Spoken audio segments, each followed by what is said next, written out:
So in the interest of time, we'll kind of jump into the topic. Everybody, looks like we had some audio issues, so I'll quickly reintroduce the topic, and we'll skip some of the introductions, perhaps for the end.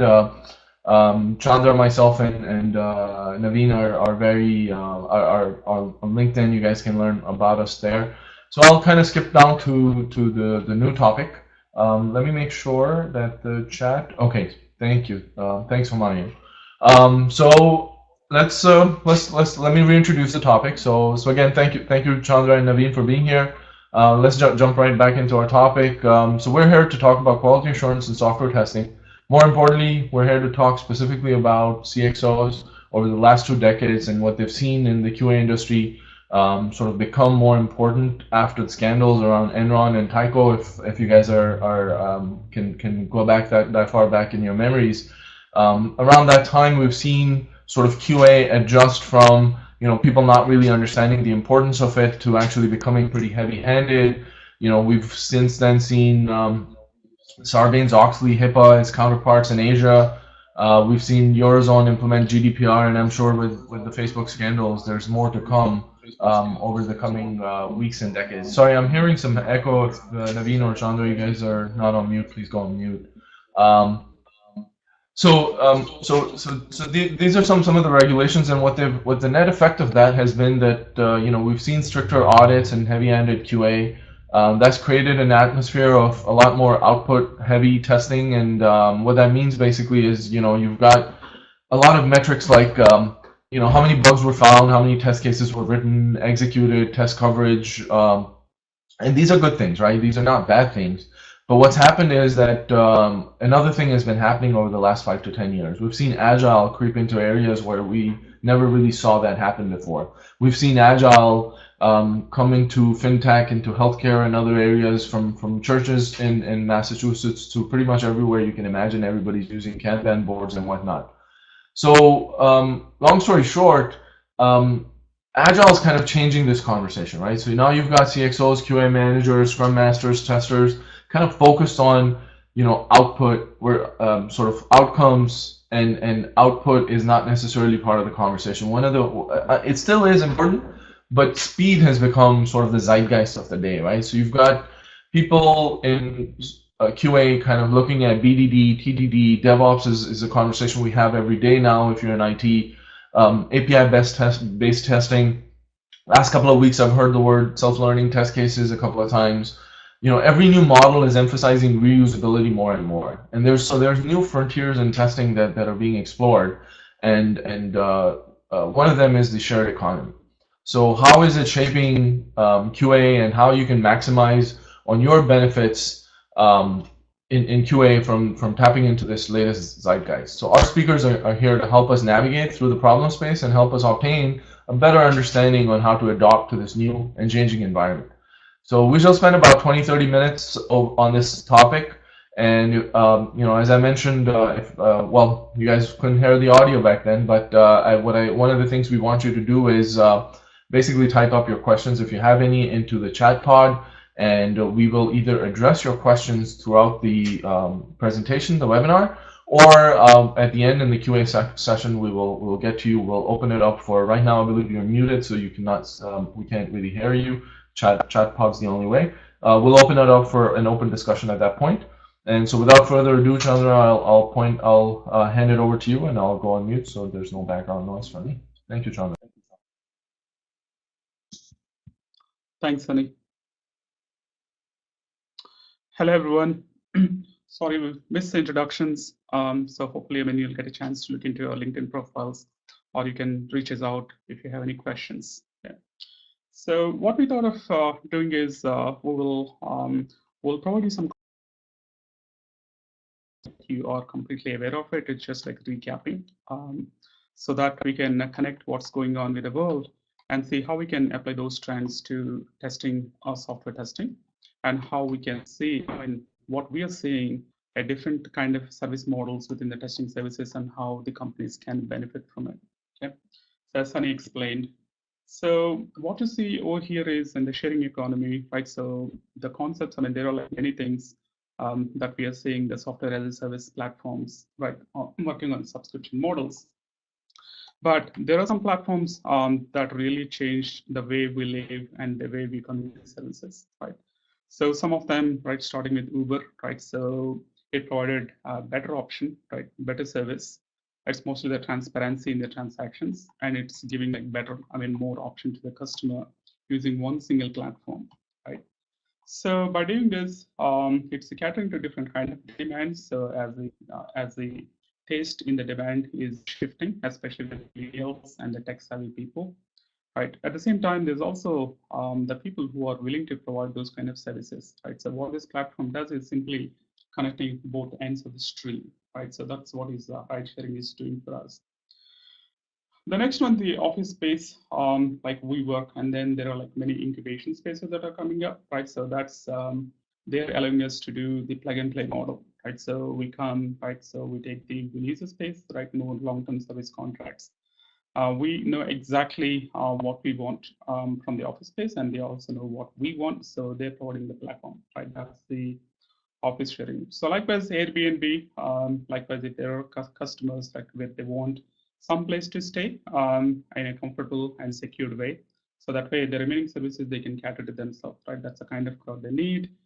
So that's an alternative to hotels and the bed and breakfast, right? So what they're doing is, again, they built the platform to connect that kind of demand and to the service providers who can cater to the needs of the demand. Right? That's what the other example.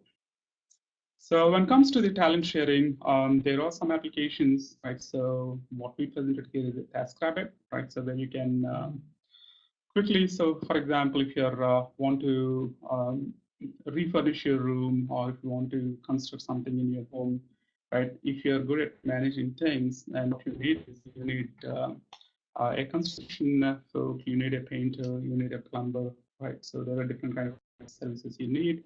As long as you can manage, you can find those people, do scheduling yourself. So by doing so, you'll have one, gain satisfaction, and number two, you'll have the transparency in what goes, and number three, you can schedule at your time and you can choose it what you want.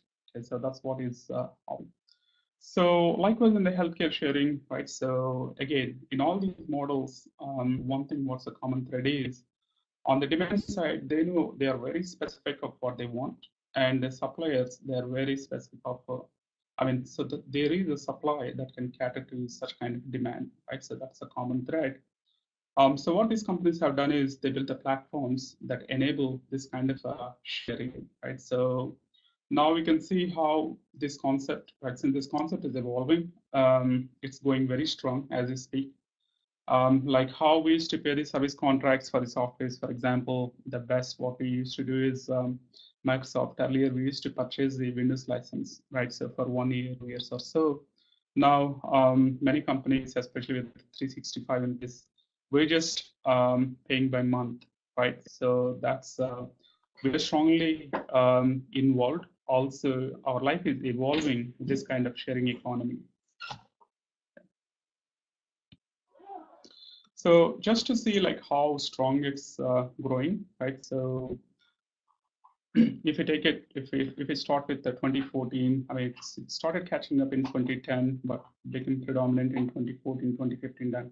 That time frame, right? It's a phenomenal growth, but a lot of other things are also catching up. So, but from here onwards, it's going to explode. This concept is going to explode. So, as some of this is like very conservative outlook of how it's going to be in 2025.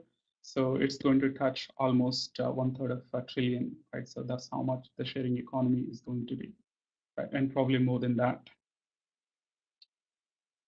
I can take any questions if you guys may have here, or I can take the end.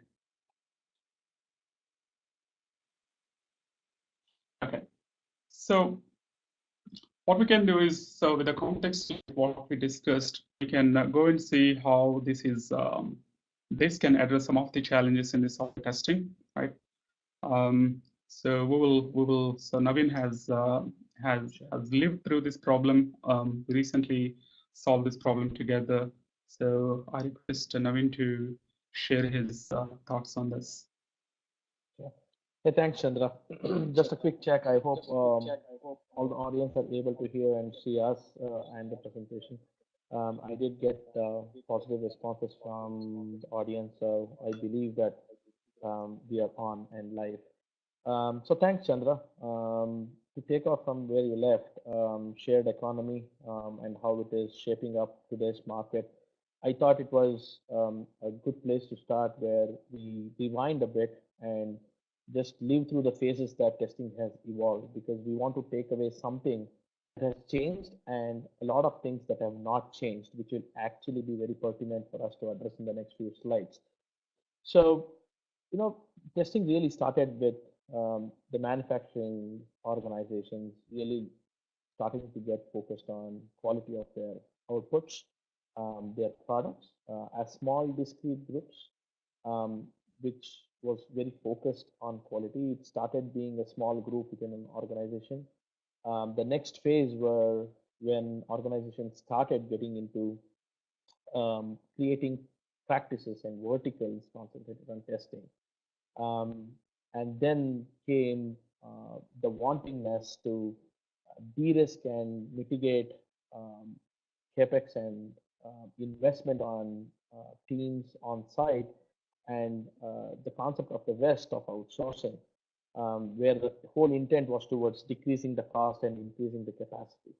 And then, of course, the enterprises and testing focused organizations that called itself IVNV organizations started looking at factory model that could keep repeating the standard processes that could bring quality assurance into the whole ecosystem. And lastly, as a service is something that doing rounds in the industry. Um, so that's fairly been how the software testing has gone through an evolution in terms of its models. But when we actually look at the challenges, all these evolutions were towards independent and individual, um, you know, statuses of organizations to mature itself in the quality assurance space. But when you largely take a look at today's challenges of the clients and product companies, from what it was to day one to what it is to day two, there are challenges also that have evolved, and there are certain challenges that have remained constant and consistent. So let's take a look at those constant challenges that have been up to the face of the product organization even to today, which kind of makes us think that the next solution that we have to kind of get into. When you look at businesses today, they are still continuing to invest and pay for unutilized capacities in their organizations. And this is one aspect where few testing companies and software quality assurance companies are actually coming up with solutions again. There are hard and fast long-term service contracts based on uneven demands. I mean, today there's a lot of funneling and predictability of how much testing you would need on your product. That's not changed, right? However much you can say that I can predict how much testing I need, you end up having a retrospective where you either say you did more of testing or less of testing. The businesses continue to look for outcomes or outputs. They are conveniently convinced that they are getting more for less, but are they getting more quality for less is still a question that needs to be addressed in the industry. No one is they still able to quantify whether every dollar being spent is being translated into some delta of quality they have been able to achieve on their product. When you actually look at the digital explosion and then apps coming onto the platforms like the smartphones and digital online gadgets, the probability of your application wanting to be working all right has simply scaled. Now, are we able to have a testing team that can cover it all? You can test more, but can you test all is a question that is still against the wall for all product companies. And the product companies continue to look at in-house testing, keeping a part of testing in-house, keeping a part of testing with the partner, not actually knowing what has to be done inside, what has to be done outside. That's still a challenge that has not changed.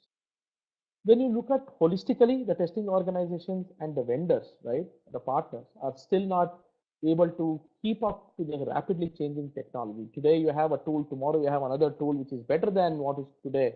and the expectation of the vendor to be able to implement that tool comes into position. For example, I and Chandra and Sunny are facing the current challenge where someone wants us to implement Citrus framework. That's the newest in the industry. Now, so how is the upscaling of the skill of the people on the partnership working? That is still a challenge.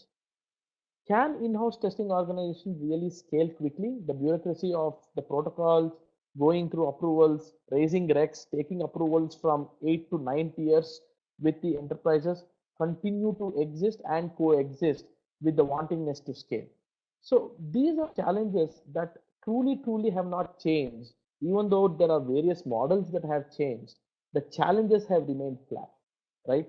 So, various models are coming up, and I would say that more models are coming up with a large tag of what can be done and what cannot be done. However, what can be achieved as an outcome for the product organization is still something that the industry is trying to figure out. And with shared economy coming in, I think it is actually throwing up a lot of challenges and opportunities. And I would love for Chandra to be able to, kind of go through how the disruption in digital transformation is able to influence the software testing arena today. So over to you, Chandra.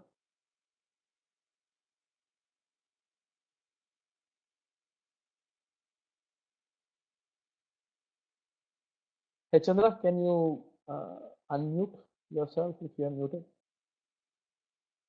Yes. Perfect. Right. So, and then so as Naveen mentioned, the challenges in the current state of software testing, right? So before we're thinking, introducing some solutions and discussing with you like what's out there, right? So we also analyzed, right? So what, how this can be altered. What can be done to alter software testing, right? And then what we studied few things, right? And then we the McKinsey's framework in understanding the digital disruption, right? And understanding those elements of disruption, what's causing the disruption, right? So then we thought we can, at least we can share our thoughts of what would be the potential solutions, right, to address the challenges as Naveen experienced and shared with us. Right, so here this framework, what it's done is to understand purely based on the economics, right? So two fundamental things of the economics is the demand and supply, right? So how the demand is shaping up and what kind of supply is available or how the supply can be made available, right, by different people, right? So there's a two two categories. So one is above the axis and one is the below the axis, right? So the above the axis, the changes in demand and supply above the axis that will bring the modest degree of change, and below the axis is kind of a rapid degree of change, right? So on the above the undistorting demand, so the demand is changing, right? So for example, if you're reading the newspaper, right, 10 years back, you still would like to read the newspaper, right? But the change from then and now is you want to read, right? So you develop your taste, right? You can develop your taste for politics, or you can develop your taste for sports, or real estate, or auditor sections, right? So the people with different kinds of tastes at different ages, they definitely want to go and read those sections only and glance the other sections, right? So that's how the demand is shaping up. So earlier, like we used to have we used to call the cabs, right? But now we have different options like Ubers, Lyfts, like multiple. That's because our taste is also shaping up, right? So, and within the Ubers, like you have like multiple options. You can choose the options. So when this taste and the demand is shaping up, changing, right? Earlier, there's no supply in the market, right? So, or there are no suppliers who would cater to this kind of demand. So we are forced to buy all the sections of newspaper. Right now, with more and more digital channels that are available, you can subscribe to what exactly you want. Right. So, for example, now you have an option of subscribing to a cable, or with the internet medium is available, you can just subscribe to a YouTube channel for $5 of your liking. Right. So that supply is available, and then there's a platform that are available to give you that supply, right? So based on that, there are many examples like what we have shown, that totally new kind of markets, right? So these markets doesn't exist. So there's a new markets that were created, right? So when we relate for to software testing, right? So the demand on the customer side, on the clients, it's changing, right? So one, they're not happy with the long-term service contracts, right? So they want, or at least for some kind of customers, I wouldn't say everyone, right? So for example, I can take to begin with, right? So who are easy to change for this kind of change, entrepreneurs, right, who are developing the apps, who are developing the solutions, right? So they want someone to quickly application, right, or to quickly test their solution, right? So they want the service, long-term service contracts, or they cannot afford to hire in-house testing team. So that's a demand, that's a change in demand. So earlier on the supply, so I mean, towards a traditional market, right? So you go and talk to someone, some recruiter or some staffing agency, they would find you someone, right? And then your HR will be involved, your legal will be involved to write some contracts, some terms, right? And then so you'll hire an employee or hire a contractor for the job, right? Even if you hire a contractor, right, they expect at least minimum 3 months of work, right? So that's the current challenge. Even for 3 months, it will be very difficult for organizations to absorb that cost. So the new market, the new model is there are many freelance testers that are available across the globe, right, who are willing to test, especially from the other parts of the world that can come very economical, right? So if your solution is viable for that kind of testing, now there are platforms, right, so that are available where you can go, right, where you can put your request, and then so there are testers that can come and test. Now, so this you can do one, manage yourself, or you can ask some help, take some help to manage this process, right? So there are multiple options that are available for the customers, right? So that's how this entire framework can be related to the software testing. Okay. So what we see above is currently where we are, right? The platforms are coming up, where clients can say, we have recently executed 2, and then in the past we've helped our clients to execute on this model, right? So where they post exactly what they want, right? So the underlying element in this one is the customers should know exactly what they want. And most of the cases where we have dealt with, so that was the case, right? They know, and sometimes we helped how to be more specific in what their ask is, right? And then so the polling will be done who are ready to change. I mean, who are available, or the companies that have the capacity to do this test, right? So they test it, and the results almost within a week, a client will continue the results, right? So now the advantage to the customer is no long-term service contract, right? So it's not they're not asking clients to test. So they give certain requirements, so they'll get back. So they know the outcome. Outcome is very certain in this case. So it's not just an output. Quick turnaround. So they don't have they have very less to manage. So there's no CAPEX cost. So and there's also no OPEX cost because these testers bring their own devices, right? All they have to do is they have to provide an infrastructure where they can log into their application and test, right? So this is how we relate the sharing economy to the software testing, right? And this is how we relate the technology, like the platforms of Uber's, Airbnb's, like what we have discussed, right? If those platforms are available, so that can cause a rapid degree of change within the software testing. And this is how what we think is a digital transformation, right? So if there's a platform available, right? So where customer can put the requirements, and from there it can be picked up by the suppliers, right? So while executing this process, as on the AD digital platform, the clients will be able to see if they can see the complete process of what's being tested, who's testing, what the results coming on live, right? That's what the digital platforms offer us. Digital platforms will allow us to provide and get the instant feedback from the consumers, right? So that such platforms are available, more and more customers will be coming and testing out this method of testing, and this method of delivering software testing services be beneficial to both the ends of the spectrum, right? So, consumers, in this case, the customers and the service providers or the testers, right? Both will be benefited.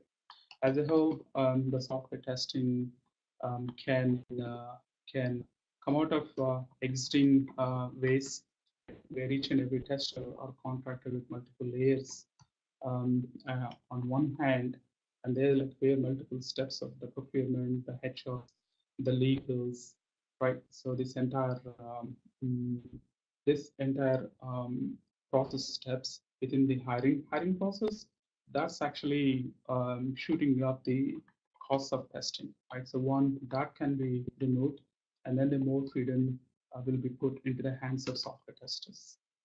So that's what we believe can bring significant change in software testing, benefiting both the customers as well as the software testing industry. Sure. Thanks, Chandra. Thanks for that.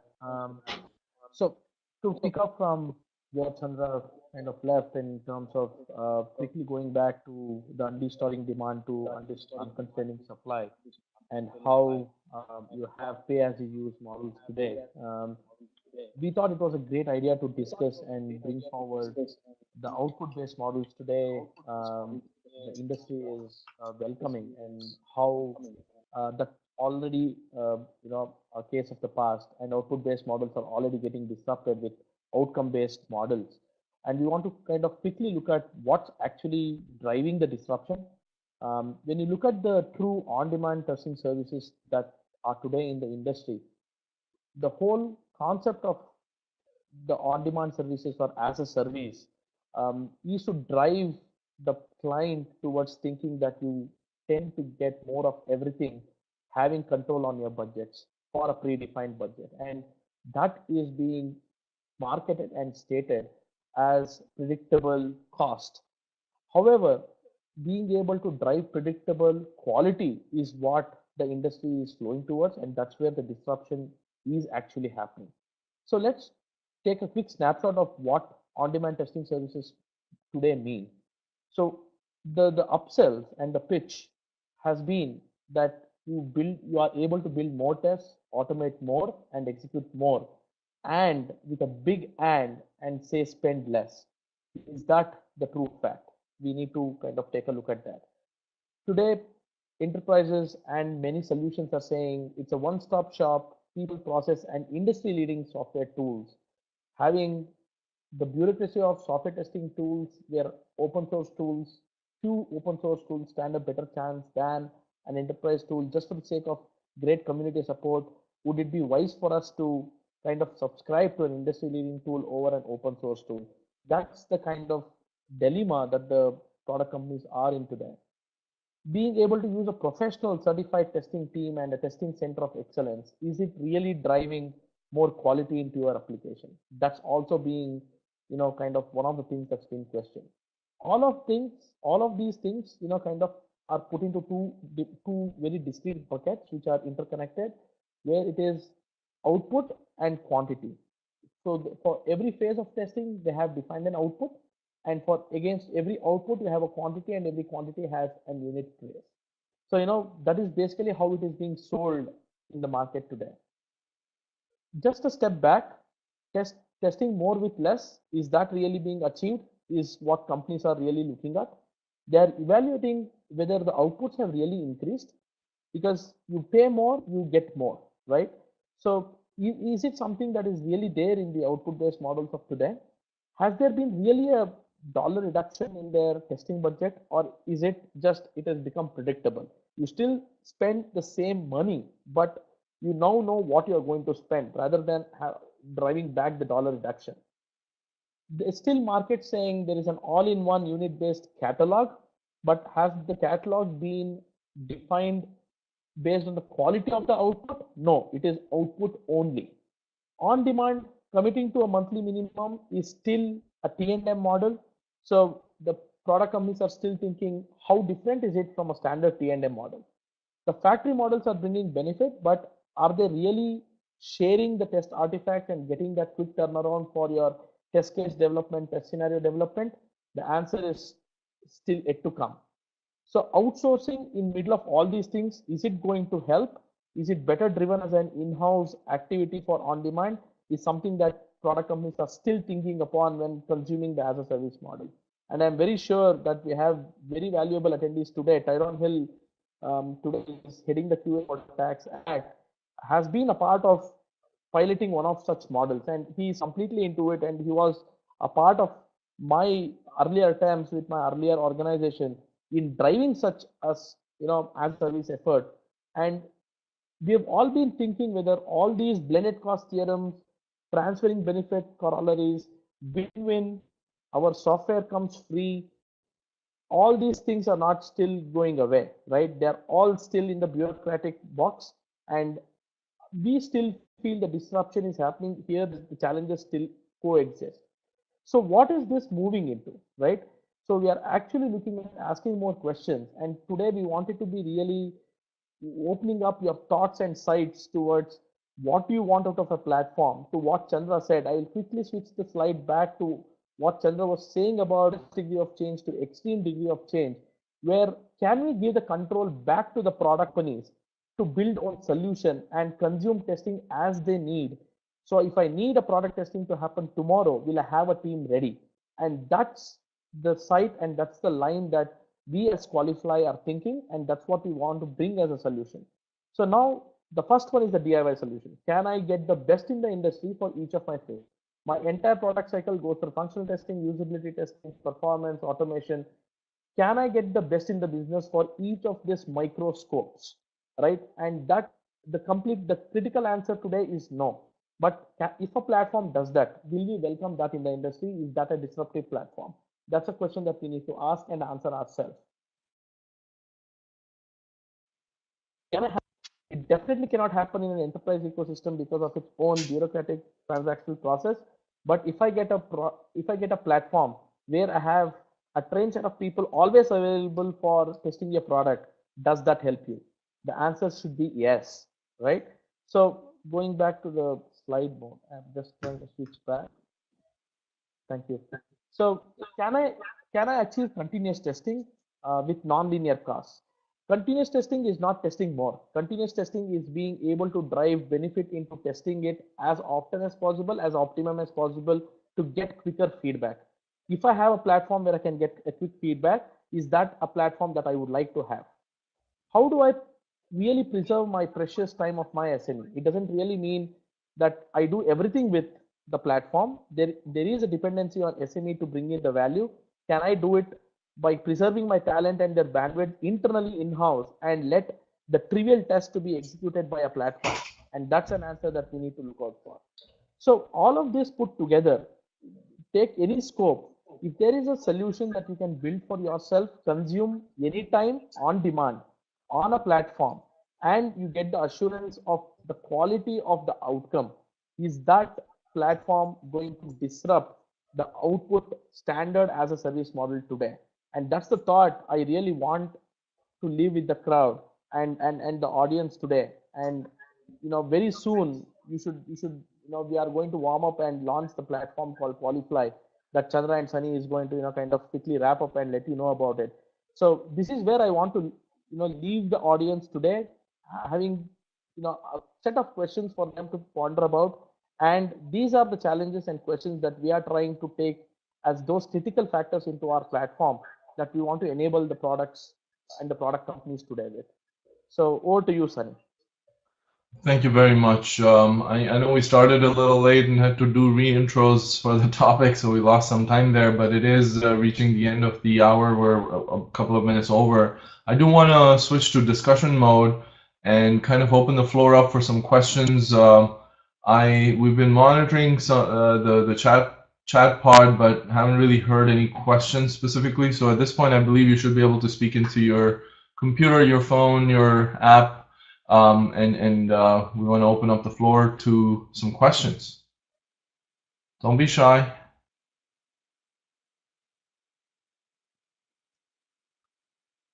Okay. I will give you some time to kind of type up your questions or figure out your mic situation. So I have a couple of questions that we received before, when we launched the webinar online for you, Naveen and Chandra. So from a crowdsourced testing platform, you guys mentioned Qualifly, and so why is it, what's sort of different about it? There's other platforms out there. We've got HackerOne, we've got Task. We can use TaskRabbit, Amazon Turks, or Upworks for freelance work as well, and kind of get a lot of what you guys are talking about done there. What is it that makes Qualifly sort of different, and how did you guys implement that?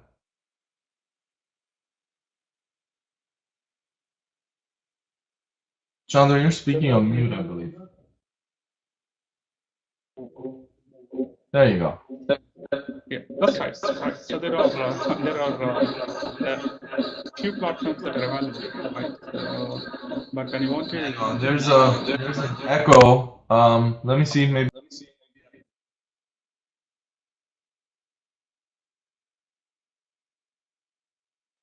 Go ahead, is it Chandra. better? Okay. All right.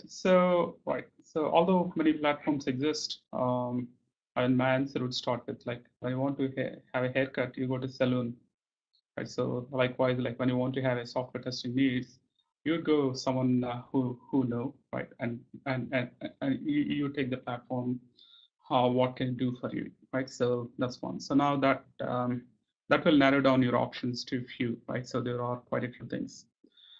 So what we have seen is there is some hesitation for some of the clients, right? So most of the thing on the crowdsource testing, predominantly it's used for the usability kind of testing, right? Where they want to see, okay, so how my app is performing in different regions by different demographics, right? The usability of it, right? That's where predominantly companies are using. What we are trying to do it here is asking more traditional ways of testing, such as like functional performance security, right? And take it and try it out with the companies. That's one reason. The second reason is, again, I mean, if you want to purchase vegetables, you go to grocery store where you think everything is available in one place, right? You don't go to certain places to buy different things, right? So likewise, if you want to have like all kinds of under one umbrella, that's what Qualifly is doing. Qualifly is one. It's different in in two ways. So one is instead of going with the open source testers, right? So where it's very difficult to manage and engage these testers, right? So Qualify is relying on a network of trusted partners, right? It's these are the partners with whom we have nourished these relationships over a period of 2 decades, and they also call their niche in the software testing. And these organizations are well-tested and trusted organizations, and they're also certified and very qualified, right? So that's the one distinction we are going with, right? So the second distinction is, as I said, all the cracks like you manage with Qualitics, right? So we will help you in finding the right partner, and Qualitics will take the accountability of the results. Again, in all the cases, it's going to be outcome-based, not the output-based. So that means you'll have certain guarantees of your requests or services. Thank you, Chandra. So I'm still monitoring the chat pod. Still don't have any new questions. So maybe I think let's build on something you said, Chandra. So maybe this question's for you, Naveen. Since Chandra mentioned some of the process around sort of going to specialty places for specialty things, so you don't go to your a local deli for a haircut. So similarly, if we're selecting service providers that are doing QA work for this period of time, how does the vetting process go? Since you've been through that vetting process, can you maybe walk us through how the vetting process works and how that sort of eliminates potential service providers that may not be up to par? Sure, Sunny. That's a great question. So one of the key things that we need to understand for this platform as Qualify is it has a very strong core customer support, which basically is constantly working with the service provider to make them understand what is the minimum level of service that is needed towards delivering on Qualifly. So we have standard templates, we have got standard dashboards, and all of those are driven through the platform. And we ensure that there is a run through with every service provider who is going to become a test partner for Qualifly. We go through a rigorous expectation setting exercise, if you may call it, where every aspect of the outcomes to be achieved is translated back to the standards of outputs, which means test case has to be developed, a scenario has to be developed for an exploratory testing. There's a very clear process going to be documented service provider, and standard templates are provided so that anything that comes out of Qualifly has a predictable quality. And one of the key aspects of Qualifly is for us to achieve outcome, and that is one of the things that we have constantly concentrated on building into the platform. And the service provider network and the connect would go would severe process from a strong core customer support team that has got decades of experience in testing. People like us, Chandra, yourself, and the entire team is going to work very closely with those test partners and set the expectation right. And half the work is done by the platform itself, because we give a very simplified and straightforward template that enables people to just input data that can create an outcome for the customer. And that's an experience that this platform would be able to achieve for the product companies. Thank you, Naveen. That's helpful. So again, we still don't have any questions from the attendees. I think we've gone a little bit over, so we'll take one more question to wrap up the day. I think, Chandra, this question is for you. What sort of savings does a typical small and medium business see from using a platform, shared economy platform like Qualifly?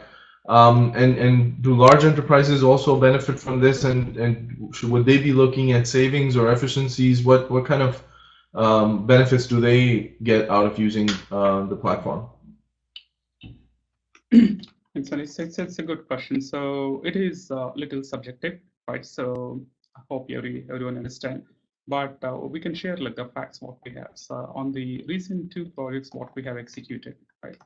So these 2 companies, they do have, they're like mid-sized companies, they do have their in-house testing, right? So despite, so with our model, with one of our premium service partner, right? So within a week, they did the testing and they found 93 defects, right? So that was a shocking and was very surprising to the organization, right? And it was done within a week, right? So cost savings wise, it's incomparable, right? So they saved more than 50%. So that's what they acknowledged within the in-house team. But the quality of the outcome, right? So again, 93 defects on the platform where they thought it's ready to go into production, right? So you cannot really compare the price with that. Okay. So again, so there's no tool cost involved, right? So the platform does the test management, it does the test case management, defect management. So there's no tools involved, right? So there's no CAPEX cost on the tools. All the testers, I mean, they bought their own devices, right? So that there's no OPEX involved. And the variation these testers provided on the different browsers, different platforms, right? You can automate and see, but when manually execute, it's very different, right? So you never know how these platforms, the devices are going to behave, right? So there's no real comparison. Client is extremely happy, right?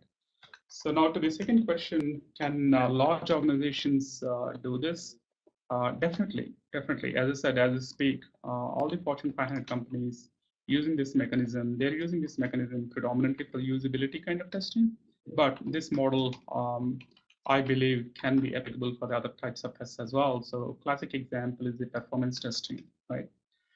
So we are partnering with one company in Boston, it's a Neotis, right? So they have a very good performance testing tool. As we speak, I'm in their office talking from their office, right? So they have a performance testing tool that can support 55 different protocols, and they offer it on the subscription basis. So that means any performance testing tool, people here, they know it can easily cost at minimum of 100,000 to go into a million based on number of virtual users they would like to support, right? So there are companies that are offering on the pay-as-you-go model. So that means when you think functional application is ready, we can performance test being sitting anywhere, right? So because the technology is allowing us to do. So to answer that question, yes. So larger organizations will benefit more than the mid and smaller organizations. It is smaller. Well, thank you both for your time, and we've reached the top of the hour, which is a little bit over, but at this point we want to wrap it up. And thank you both for your time, and just want to see if anybody's got any questions on the chat from the attendee side. It's open. All you have to do is unmute your mic to ask. Otherwise, we'll try to wrap this up. All right. Well, thank you very much. Thanks again for attending, everybody, and keep an eye out for the thank you email. And again, we're available. We have our contact information up here. If you have any questions, please follow up. Contact.us at qualifly.us. Phone numbers up there, and you can always go to our website, qualifly.us. As Naveen mentioned, it's free to use, so feel free to start messing about the website and reach out if you have any questions. Well, thank you, everybody, and have a great day.